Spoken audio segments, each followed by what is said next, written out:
నమస్తే, welcome to Andhraprabha TV. నేను సౌజన్య ఉత్తరాల. ఆంధ్రప్రదేశ్లో ముఖ్యంగా తెలుగుదేశం పార్టీ నేతల్లో రాబోయేటువంటి రోజుల్లో ఏపీ సీఎంగా లోకేష్ గారు రావాలి అనేటువంటి ఉద్దేశంతో చాలామంది ఆలోచిస్తూ ఉన్నారు. అండ్ ఇప్పుడు ప్రజెంట్ ఆయన డిప్యూటీ సీఎం కావాలనేటువంటి చర్చ కూడా చాలా జరుగుతోంది. ఆంధ్రప్రదేశ్లోనే కాకుండా అది దేశ విదేశాల దాకా పాకడం జరిగింది. మరి ఈ చర్చ అనేది ఇప్పుడు అంత అవసరమా ఏంటి? ఈ అంశానికి సంబంధించి వారి విశ్లేషణని, వారి అభిప్రాయాన్ని మనతో పంచుకోవడానికి ఈరోజు మనతో పాటు ఉన్నారు senior journalist, Andhra Prabha editor YSR Sharma గారు ఉన్నారు. వారితో మాట్లాడదాం. నమస్తే అండి. నమస్తే అండి. అంటే ఏపీ ప్రజలు ముఖ్యంగా ఈ టీడీపీ శ్రేణుల్లో, పార్టీ శ్రేణుల్లో కార్యకర్తలు కావచ్చు, అభిమానులు కావచ్చు, డిప్యూటీ సీఎంగా లోకేష్ గారు రావాలి, లోకేష్ గారు అవ్వాలి డిప్యూటీ సీఎంగా అని చెప్పేసి అని చర్చ జరుగుతోంది. అది అక్కడితో ఆగకుండా దావోస్ వెళ్తే ఇద్దరు కలిసి చంద్రబాబు గారు అండ్ లోకేష్ గారు వెళ్తే అక్కడ దాకా కూడా చర్చ వెళ్ళడం జరిగింది. సో అంటే ఇప్పుడున్నటువంటి సిచ్యువేషన్లో ఆ చర్చ అంత అవసరం అంటారా? యాక్చువల్లీ ఈ లోకేష్ డిప్యూటీ సీఎం కావాలి అనేది ఒక కోణం అయితే, నిన్న దావోస్లో జరిగిన సంఘటన అది ఒక మరీ విచిత్రమైన సంఘటన. ఎట్లాగంటే సాక్షాత్తు చంద్రబాబు నాయుడు, ముఖ్యమంత్రి చంద్రబాబు నాయుడు ఉన్న వేదిక మీదనే పరిశ్రమల మంత్రి టీజీ భరత్ ఆయన అసలు లోకేష్ సీఎం అయిపోతాడు, పార్టీ అధినేత కూడా ఆయనే అయిపోతాడు, అసలు ఇది ఎవరికి ఇష్టం ఉన్నా కాకపోయినా సరే ఇది ఖాయం అని చాలా ఘంటాపదంగా బల్లగుద్ది చెప్పినట్టు చెప్పాడు. ఇది చాలా ఆశ్చర్యకరం. ఎందుకంటే ఓ పక్కన ఆంధ్రప్రదేశ్లో లోకేష్ డిప్యూటీ సీఎం అనే వివాదం నడుస్తున్న టైంలో అది ఆంధ్రప్రదేశ్ ఎల్లలు దాటిపోయి దావోస్లో, స్విట్జర్లాండ్లో శుభం అంటూ చంద్రబాబు నాయుడు అక్కడ ఉన్న లోకల్ స్థానిక తెలుగుదేశం వాళ్ళతో, తెలుగుదేశం వ్యాపార ఔత్సాహికులతో సమావేశంలో చాలా జోషుగా మాట్లాడుతున్న టైంలో ఆయన పక్కన లోకేష్ ఉన్నాడు. సో వాళ్ళిద్దరి సమక్షంలోనే ఈయన అటువంటి స్టేట్మెంట్ ఇవ్వటం అనేది నిజంగా చాలా ఆశ్చర్యము. అందరూ చాలా విసిపోయినారు కూడా.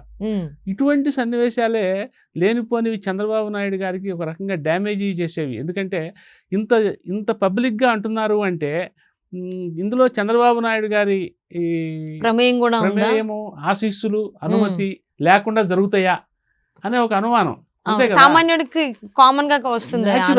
ఇప్పుడు నిన్నటిదాకా ఆంధ్రప్రదేశ్లో ఎక్కడో సోషల్ మీడియాలో ఎవరెవరో లీడర్లు మాట్లాడుతుంటే, తెలుగుదేశం సంబంధించిన లీడర్లు మాట్లాడుతుంటే, ఏదో జిల్లాల్లో మాట్లాడుతుంటే అదొక పద్ధతిగా నడిచింది. అదే చివరికి వైరల్ అయిపోయి పెద్ద ఇష్యూ అయిపోయింది.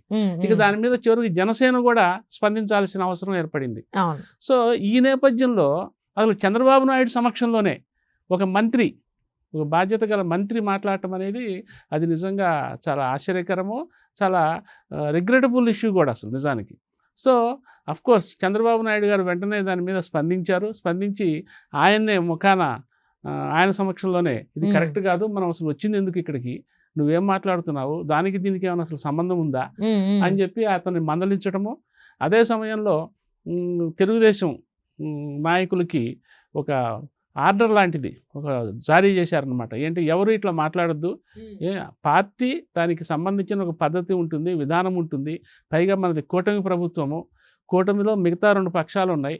ఏ నిర్ణయం తీసుకున్నా 3 పార్టీలు కలిసి నిర్ణయించి అమలు చేయాల్సి ఉంటుంది. సో వీటన్నిటికీ అతీతంగా ఎవరు పడితే వాళ్ళు మాట్లాడితే కరెక్ట్ కాదు, మీరు అంత ఓవర్ యాక్షన్ చేయొద్దు అని చెప్పి స్పష్టంగా ఆదేశాలు జారీ చేశారు. ఇది చాలా శుభపరిణామమే.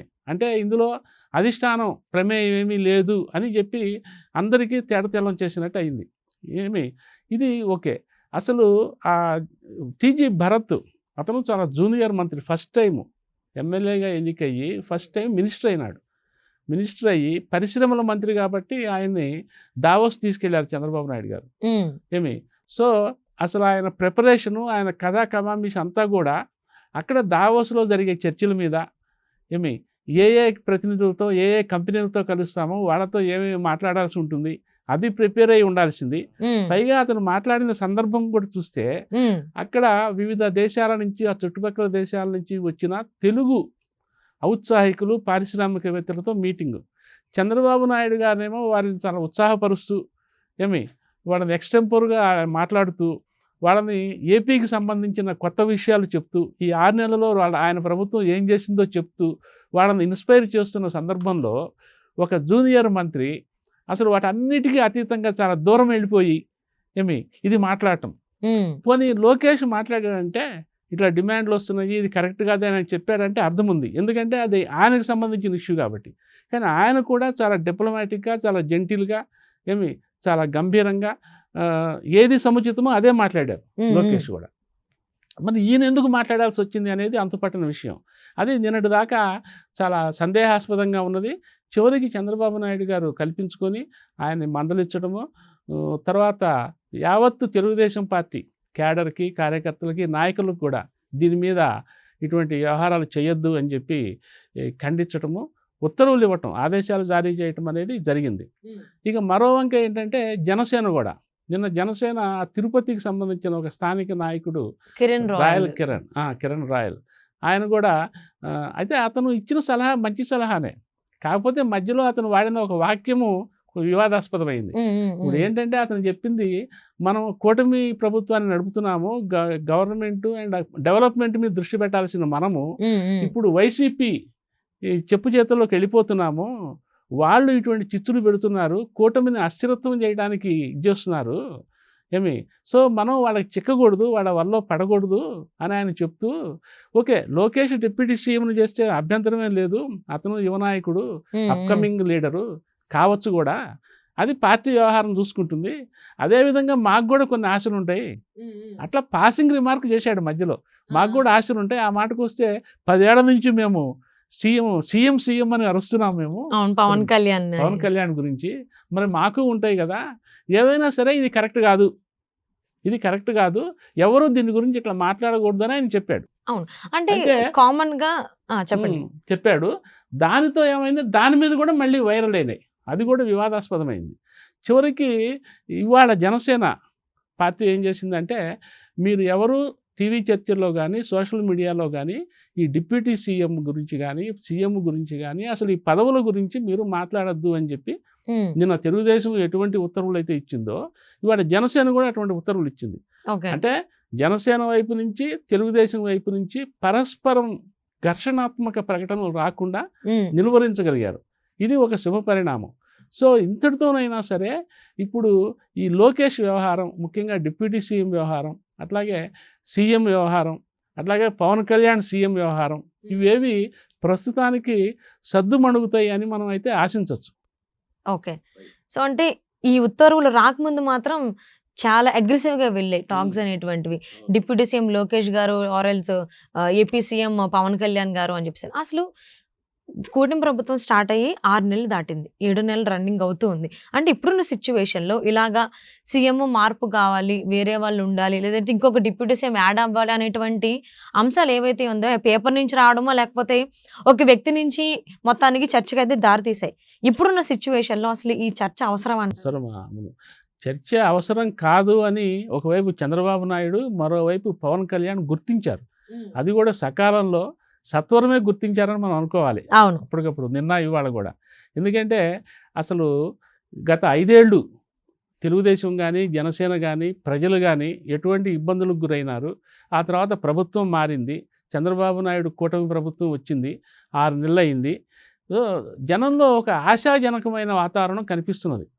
సో 5 ఏళ్ల క్రితం మరుగున పడిపోయిన కొన్ని ప్రాజెక్టులు మళ్ళీ అంకురార్పణ జరిగి మెల్లిగా ఇప్పుడిప్పుడే నడక మొదలవుతున్న టైంలో, మరో వంక కేంద్రం కూడా, అసలు రాష్ట్ర ప్రభుత్వము ముఖ్యంగా ఏపీలో ఏ ప్రాజెక్టు కదలాలన్నా అక్కడ సొంత నిధులు లేవు, టోటల్గా కేంద్రం మీద ఆధారపడాల్సిందే.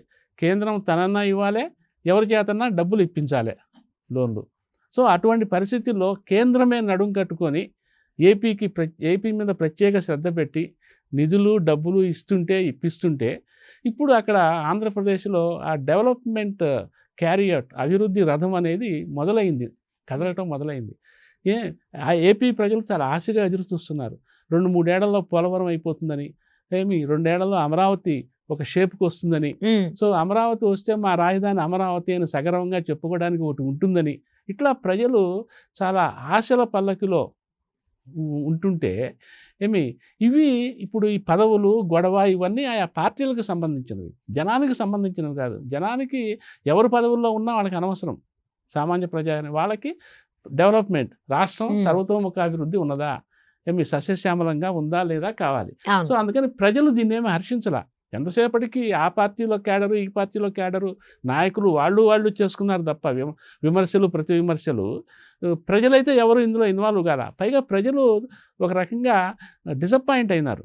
అరే మధ్యలో ఏంటి ఏదో సాఫీగా బండి నడుస్తున్నది అనుకుంటుంటే మధ్యలో ఈ గొడవ వచ్చింది.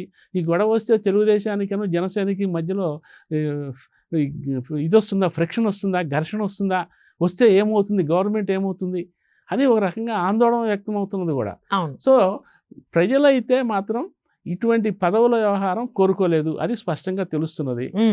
దానికి తగ్గట్టుగా ఆ ప్రజల సెంటిమెంట్ని అటు చంద్రబాబు నాయుడు, ఇటు పవన్ కళ్యాణ్ గుర్తించారు కాబట్టి దీన్ని ఆదిలోనే మొగ్గల్లోనే తుంచేయాలనుకున్నారు. ప్రస్తుతానికి వాళ్ళు అయితే ఫుల్ స్టాప్ పెట్టారు. కానీ ఆ ఫుల్ స్టాప్ని వీళ్ళు ఫుల్ స్టాప్ లాగా ఉంచుతారా, కామాను చేస్తారా అనేది కూడా మనం చూడాల్సి ఉంటుంది. కానీ నిజానికి మాత్రం this is not the right time. 6 నెలలకు ముందే పదవుల కోసం వెంపర్లాడుతున్నారు, కొట్టుకుంటున్నారు అని ఒక ఫీలర్ కనుక జనంలోకి వెడితే జనం ఒక రకంగా నిరాశా నిస్పృహలోకి వెళ్ళిపోతారు. ప్రతిపక్షానికి కూడా ఛాన్స్ ఇచ్చినట్టుగా అవుతుంది. సో అది ఒకసారి ఆలోచించుకుని తెలుగుదేశం పార్టీ ప్రజలు కావచ్చు, జనసేన పార్టీ శ్రేణులు, కార్యకర్తలు, అభిమానులు అందరూ కూడా, ముఖ్యంగా ఆంధ్రప్రదేశ్ ప్రజలు కూడా ఆచితూచి మాట్లాడతారని, కూటమి ప్రభుత్వం ఎలాగైతే కలిసిమెలిసి ఉంటుందో, ఎటువంటి మనస్పర్ధలు లేకుండా అన్ని క్లియర్ చేసుకుని ఉంటున్నాయి, అలానే ఉండాలి. అలానే కూటమి ప్రభుత్వం టైం పీరియడ్ ఉన్నంతసేపు ఉండి ఏపీని బాగా డెవలప్ చేస్తోంది. దానికి అందరూ సహకరిస్తారని కోరుకుందాం అండి. Thank you so much. Thank you.